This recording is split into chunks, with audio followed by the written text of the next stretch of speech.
Good morning, good evening mga kauban. Nandito tayo ngayon sa harapan ng lobby ng Municipality of Balagtas mga kauban. So, kukunan ko lang po dito yung parole making na ginawa dito sa bawat barangay. Titingnan po natin yung mga panlaban nila. Mga kauban, ito, Barangay Wawa po. So, ayan po natin. So, wala lang po ako nakakita ng ilaw po ngayon. Di pa ako binubuksan, baka pa ako mamaya. So, mas mainam na rin yung nakunan ko na rin po ng walang ilaw para makita natin yung originality ng recycle. At tulad po ng Wawa, ang ginamit po rito yung mga kutsarang plastic. Tapos po yung parang may mga banig. Tapos yung pita ng bottle, ng bote. Yan. Tapos nilagyan po nila ng star. Yan po yung ginawang parol sa Barangay Wawa mga kauban. Dito po mga kauban, ito po yung Barangay Panginay. Ang ginamit po rito yung mga abaniko. Yon, tapos meron po silang bilin sa may gitna ng pinaka-star.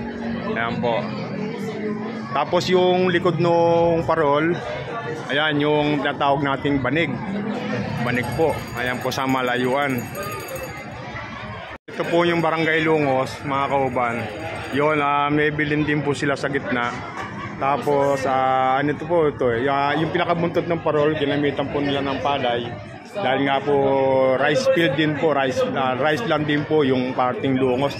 Tapos, yung ginamit nila rito, yung case ng itlog.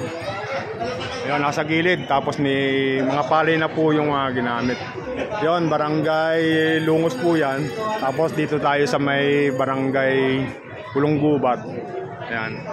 So ito mga kauban, Barangay Pulonggubat. Tapos yung nakasirkil po sa pinaka-parol, bao po siya, bao. Yan. Bao. Bao po, shell po ng buko mga kauban, bao.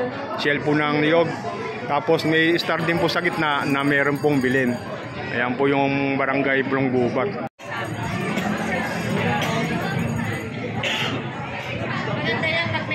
Ito naman po mga kauban, Barangay San Juan.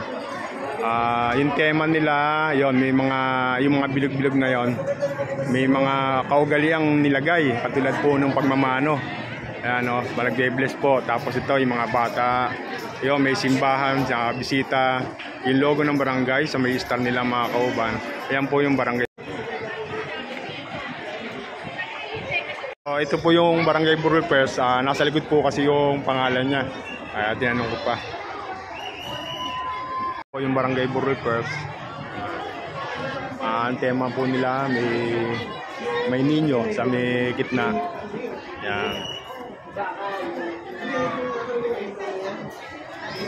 Tapos yung pinaka ano po niya, simbolo ng bandera ng Pilipinas. Yan. Yung Barangay Dalig, ginabitan din po nila ng habi ng straw rice, ng palay. Tapos may bilin din po sila sa gitna. Barangay Dalig po ito.